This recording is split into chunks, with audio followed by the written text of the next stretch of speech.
comme le Burkina et le Mali sont maintenant des États qui s'entendent, vous voyez très bien qu'ils ont posé un principe très simple, c'est un pour tous, tous pour un. Quand le Mali est attaqué par la fameuse communauté internationale, c'est-à-dire la coalition impérialiste, d'accord?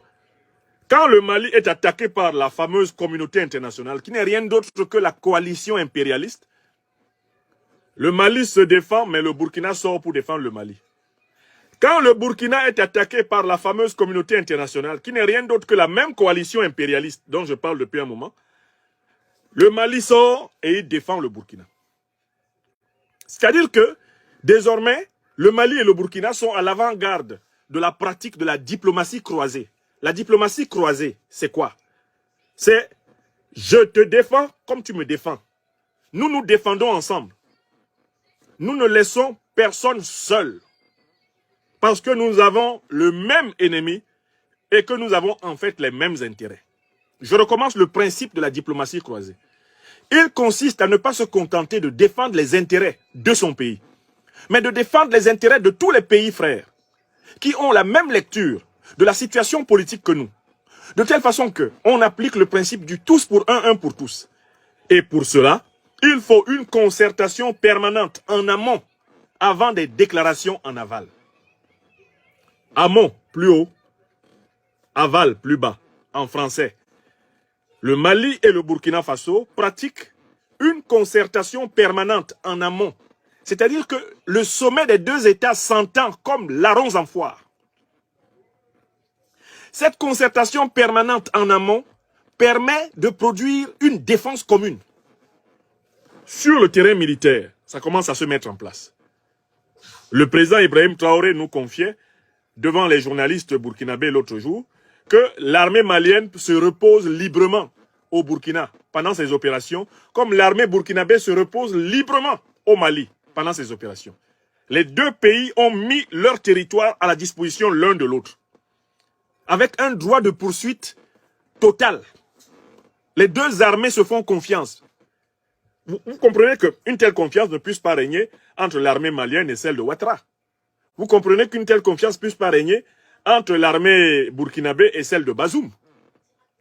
Pourquoi l'armée burkinabé et l'armée malienne ont-elles confiance l'une en l'autre? À cause de la convergence géopolitique et géostratégique. C'est-à-dire qu'ils ont analysé clairement et sainement et ils savent à qui ils ont affaire. Ils ont la même définition de l'ennemi. Ils ont la même compréhension des tactiques de l'ennemi, de l'histoire du positionnement de l'ennemi. Ils ont la même compréhension de la duplicité de l'ennemi. Et ils ont mis en place un mécanisme de résistance et de cautérisation, de traitement de l'offensive ennemie, qui est un mécanisme convergent. Du coup, vous constatez aussi, au niveau des communiqués des deux pays, que vous avez même l'impression parfois que c'est Jean-Emmanuel Ouédraogo rédige le communiqué du Mali avec Abdoulaye Diop, et Abdoulaye Diop rédige le communiqué du Burkina avec Jean-Emmanuel Ouédraogo. Regardez comment il y a déjà une proximité de style. Et c'est cela que je voulais vous montrer assez rapidement.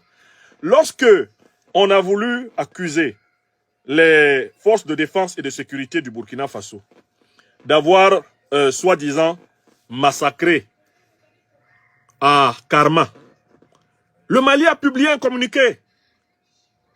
Un communiqué qui était d'ailleurs une réaction à la sortie malheureuse du vassal qui préside à l'organisation moribonde de la CEDEAO et qui s'appelle, comment il s'appelle là, Umaro Sissoko Embalo. Et je voudrais simplement ici vous faire apprécier ce que le Mali avait dit.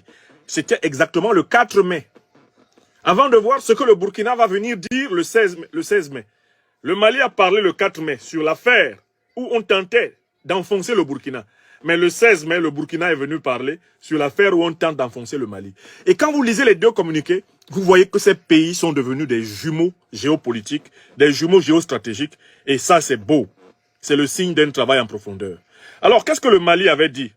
Je suis allé sur la page du colonel Abdoulaye Maïga, ministre d'État, porte-parole du gouvernement malien.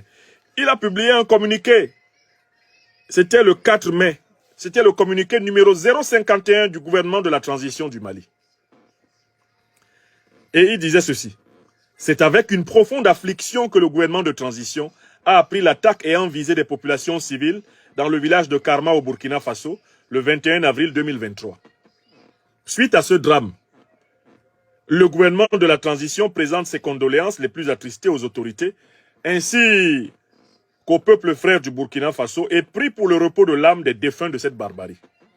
La peine du gouvernement de la transition a été aggravée par le commentaire inopportun de son Excellence Umaro Sissoko Embalo, président de la conférence des chefs d'État de la CEDEAO, qui a qualifié, sans aucune preuve, cet incident de génocide, avant d'imposer certainement sa volonté à la commission de la CEDEAO, qui a malheureusement repris l'état d'âme de son Excellence Umaro Sissoko Embalo dans son communiqué du 20 avril 2023.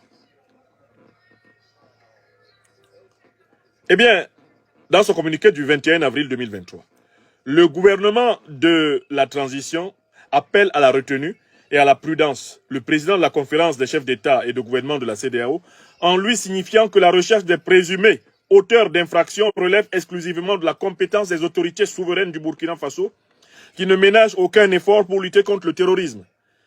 Aussi faut-il rappeler que la manipulation des conflits identitaires par les groupes terroristes représente l'un de leurs modes opératoires en vue de fragiliser la cohésion nationale. Par conséquent, en l'absence de toute preuve et sans aucune habilitation, la réaction du président de la conférence des chefs d'État et de gouvernement de la CEDEAO est loin de renforcer la cohésion nationale au Burkina Faso et constitue une ingérence grave dans les affaires intérieures du Burkina Faso. Pour la République du Mali, cet épisode rappelle des tentatives désespérées d'instrumentalisation des droits de l'homme afin d'accuser les autorités de la transition et les vaillantes forces de défense et de sécurité maliennes et, in fine, entraver la lutte contre le terrorisme. Le gouvernement de la transition demeure vigilant et n'acceptera pas que de telles manœuvres visent les autorités burkinabées, avec lesquelles les autorités maliennes sont pleinement engagées pour l'éradication du terrorisme soutenu par des sponsors étatiques étrangers. Les sponsors étatiques étrangers. C'est-à-dire la coalition qui a assassiné Kadhafi, qui a armé Al-Qaïda et l'État islamique pour déstabiliser tout le Sahel. C'est cette coalition-là que le Mali appelle les sponsors étatiques étrangers. Alors, dans ce communiqué du 4 mai, tout y est. 1. Le Mali défend le Burkina contre l'accusation précipitée, infondée, injustifiée. L'accusation sans le moindre début de preuve, formulée par Embalo. Embalo, vassal du néocolonialisme français. Embalo, vassal de l'impérialisme occidental. Pseudo-chef d'une CEDEAO qui a été vomi par les peuples africains. Le gouvernement malien se dresse pour dire à Embalo de la fermer, de se taire. Pour lui dire que sa volonté de nuire au peuple frère du Burkina est inacceptable à Bamako.